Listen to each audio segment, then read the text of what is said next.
जय Hind everyone. Admission of partner के chapter को कंटिन्यू करते हुए हमारा आज का टॉपिक है treatment of workman compensation reserve and investment fluctuation reserve. So our first topic, what is workman compensation reserve. So एक बिजनेस पार्टनरशिप फर्म के अंदर मल्टीपल वर्कर्स को एम्प्लॉयड किया जा सकता है। अब ड्यूरिंग द ईयर काम के दौरान किसी भी वर्कर के साथ कोई मिसहैपनिंग हो सकती है। ऐसे में फर्म की ये जिम्मेदारी बनती है कि अपने वर्कर को एक अप्रोप्रिएट कंपनसेशन प्रोवाइड कराए। अब साल के बीच में ये सडन खर्चा फर्म के फाइनेंशियल स्टेटमेंट के ऊपर एक नेगेटिव इम्पैक्ट डाल सकता है। इन सब से बचने के लिए जिस भी फाइनेंशियल ईयर के अंदर फर्म एक बहुत अच्छा प्रॉफिट जनरेट करता है, उस साल फर्म उस प्रॉफिट का एक हिस्सा एज रिजर्व इंटरनल लायबिलिटी के रूप में साइड में रख देता है, जिसे हम कहते हैं वर्कमैन कंपनसेशन रिजर्व। तो अब आने वाले सालों में जब कभी भी वर्कर फर्म से अपने किसी भी इशू के चलते कोई भी कंपनसेशन क्लेम करेगा, तब क्योंकि फर्म ने इस वर्कमैन कंपनसेशन रिजर्व को मेंटेन करा हुआ है, फर्म इस रिजर्व में से वो पैसा निकाल के वर्कर को दे सकती है। और रही बात बाकी बचे हुए हिस्से की, तो क्योंकि इस रिजर्व को पार्टनर्स ने अपने प्रॉफिट में से एक हिस्सा निकाल के बनाया था, बाकी बचा हुआ हिस्सा पार्टनर्स आपस में ओल्ड रेशो में बांट लेंगे।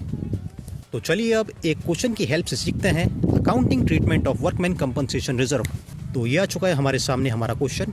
यहाँ पे ए और बी दो पार्टनर्स हैं जिनका प्रॉफिट शेयरिंग रेशियो है 3:2। यहाँ पे ये सी को एज न्यू पार्टनर फर्म के अंदर एंटर कर रहे हैं। On the date of admission firm के पास 2 लाख रुपीज़ का वर्कमैन कंपनसेशन रिजर्व मौजूद है। तो हमें फॉलोइंग केसेस के अंदर जर्नल एंट्री को पास करना है।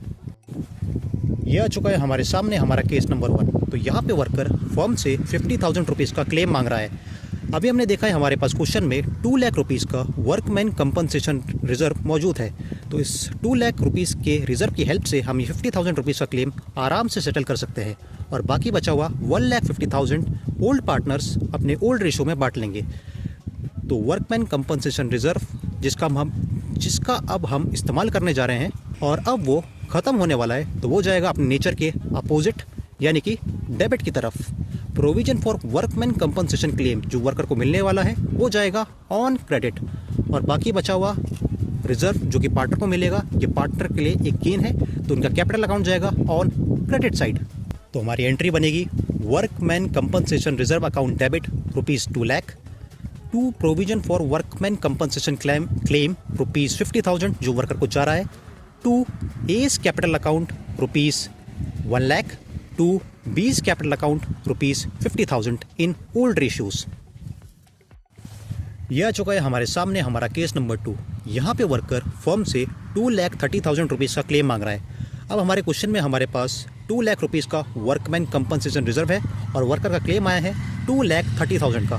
तो यहाँ पे 30,000 से हमारा वैल्यू एक्सीड कर रहा है, तो ये 2 लाख रुपये तो हम अपने रिजर्व से निकाल के दे देंगे, बाकी बचा हुआ ओल्ड पार्टनर्स को अपनी जेब से ही बियर करना पड़ेगा। तो हमारा वर्कमैन कंपनसेशन रिजर्व पूरा का पूरा इस्तेमाल हो रहा है, ये जाएगा ऑन डेबिट साइड। तो हमारी एंट्री बनेगी workman compensation reserve account debit ₹2 lakh. अब यहाँ पे हम रिवोल्यूशन अकाउंट को ओपन करेंगे। रिवोल्यूशन अकाउंट डेबिट ₹30,000 जितना पार्टनर को अपनी जेब से डालना है, to provision for workman compensation claim ₹2,30,000। अब जिस तरह से पार्टनर्स ने बचे हुए रिजर्व को पिछले केस में आपस में बांट लिया था, ठीक उसी तरह से अब ये जो एक्सेस में यहाँ पे लॉस फर्म को हुआ है, ये भी पार्टनर आपस में ओल्ड रेशो में बांट लेंगे। तो यहाँ पे पार्टनर को लॉस हो रहा है, तो पार्टनर कैपिटल अकाउंट जाएगा ऑन डेबिट साइड। तो हमारी एंट्री बनेगी एस कैपिटल अकाउंट डेबिट, बीस capital account debit, to revolution. ये 30,000 का रिवोल्यूशन पार्टनर अपने ओल्ड रेशो 2 रेशो में बांट लेंगे। तो एस कैपिटल अकाउंट डेबिट में जाएगा ₹20,000, बीस कैपिटल अकाउंट डेबिट में जाएगा 10,000 और टू रिवोल्यूशन 30,000। ये हमारे सामने आ चुका है हमारा केस नंबर 3। तो यहाँ पे वर्कर फर्म से कुछ भी क्लेम नहीं कर रहा है, तो यहाँ पे अब सारा का सारा वर्कमैन कंपनसेशन रिजर्व जाएगा पार्टनर के खाते में। तो वर्कमैन कंपनसेशन रिजर्व हमारा फिर से जाएगा ऑन डेबिट साइड। यहाँ पे पार्टनर को गेन हो रहा है, तो पार्टनर का कैपिटल अकाउंट जाएगा on credit side.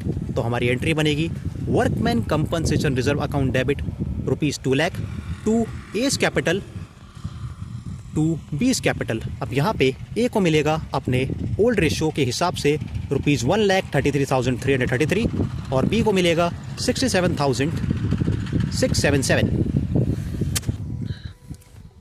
What is investment fluctuation reserve. तो एज द नेम सजेस्ट, ये भी एक रिजर्व है जिसे पार्टनर्स ने अपने किसी फाइनेंशियल ईयर के प्रॉफिट में से निकाल के एज इंटरनल लायबिलिटी साइड में रखा हुआ है। अब अगर किसी साल बिजनेस की किए हुई इन्वेस्टमेंट की वैल्यू बहुत ही नीचे चली जाती है तो इसका नेगेटिव इम्पैक्ट फर्म को अपनी बैलेंस शीट में ना दिखाना पड़े, इसके लिए फर्म ने क्रिएट किया है इन्वेस्टमेंट फ्लक्चुएशन रिजर्व। तो चलिए अब एक क्वेश्चन की हेल्प से सीखते हैं, what are the accounting treatment for investment fluctuation reserve. तो ये हमारे सामने आ चुका है हमारा क्वेश्चन। यहाँ पे एक्स और वाई दो पार्टनर्स है जिनका प्रॉफिट शेयरिंग रेशियो है 3:2। यहाँ पे ये जेड को एज न्यू पार्टनर फर्म के अंदर एंटर कर रहे हैं। अब on the date of admission firm के पास ₹3 लाख का इन्वेस्टमेंट फ्लक्चुएशन रिजर्व है और इनकी इन्वेस्टमेंट की बुक वैल्यू है। यहाँ पे भी हमें फॉलोइंग केसेस के लिए जर्नल एंट्री को पास करना है। यह आ चुका है हमारे सामने हमारा केस नंबर 1। तो on the date of admission of Z हमारे इन्वेस्टमेंट की मार्केट वैल्यू है ₹8,50,000। तो हमारी 10 लाख रुपए की इन्वेस्टमेंट की वैल्यू गिरकर 8,50,000 की हो चुकी है। अब ये जो 1.5 लाख रुपए का नुकसान है इसको फर्म को कवर करना पड़ेगा, लेकिन क्योंकि हमारे पास इन्वेस्टमेंट फ्लक्चुएशन रिजर्व पड़ा हुआ है जिसकी वैल्यू हमें दिखाई दी थी ₹3 लाख, तो इस 3 लाख की हेल्प से हम आराम से अपने इस लॉस को कवर कर सकते हैं और बाकी बचा हुआ अमाउंट ओल्ड पार्टनर्स आपस में ओल्ड रेशो में बांट लेंगे। तो इन्वेस्टमेंट फ्लक्चुएशन रिजर्व जिसका नेचर होता है क्रेडिट, अब हम इसका यूज़ करने वाले हैं, ये पूरी तरफ से खत्म होने वाला है। तो ये जाएगा अपने नेचर की अपोजिट साइड यानी कि डेबिट साइड। तो हमारी एंट्री बनेगी investment fluctuation reserve account debit ₹3 lakh to investment ₹1,50,000। बचा हुआ रिजर्व जाएगा पार्टनर के कैपिटल अकाउंट में, तो वो होंगे हमारे credit to X capital account ₹90,000 to Y's capital account ₹60,000। यहाँ पे आप देख सकते हैं हमने बचे हुए रिजर्व को ओल्ड प्रॉफिट शेयरिंग रेशियो में बांट दिया है। यह आ चुका है हमारे सामने हमारा केस नंबर 2। तो यहाँ पे on the date of admission हमारे इन्वेस्टमेंट की वैल्यू हो जाती है ₹11 लाख। तो यहाँ पे हमें एज सच कोई नुकसान नहीं हो रहा है, क्योंकि हमारी बुक वैल्यू से हमारे इन्वेस्टमेंट की मार्केट वैल्यू अब ऊपर जा चुकी है। तो यहाँ पे हमारा जो भी इन्वेस्टमेंट फ्लक्चुएशन रिजर्व है वो सारा का सारा ओल्ड पार्टनर्स ओल्ड रेशो में बांट लेंगे। तो हमारी एंट्री बनेगी investment fluctuation reserve account debit ₹3 lakh to X capital account ₹1,80,000 to Y's capital account ₹1,20,000।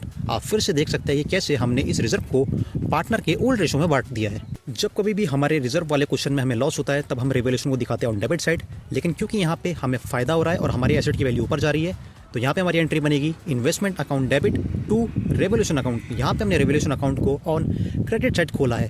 हमारा फायदा हुआ है ₹1 लाख एंड ₹1 लाख। इसके बाद अब ये जो फायदा हमें यहाँ पे रेवोल्यूशन में मिला है ये ओल्ड पार्टनर्स फिर से ओल्ड रेशो में बांट लेंगे। तो हमारी एंट्री बनेगी revaluation account debit to X capital account to Y's capital account. ₹1 lakh दोनों के पास जा रहा है ओल्ड रेशो में 60,000 एंड 40,000। यह आ चुका है हमारे सामने हमारा फाइनल केस। तो यहाँ पे हमारे इन्वेस्टमेंट के बुक वैल्यू के अंदर कोई भी चेंज नहीं आ रहा है। तो ऐसी सिचुएशन में हम सारा का सारा investment fluctuation reserve old partners के बीच में ओल्ड रेशो में बांट देंगे। तो हमारी फाइनल एंट्री बनेगी investment fluctuation reserve account debit ₹3 lakh to X capital account ₹1,80,000 to Y's capital account ₹1,20,000।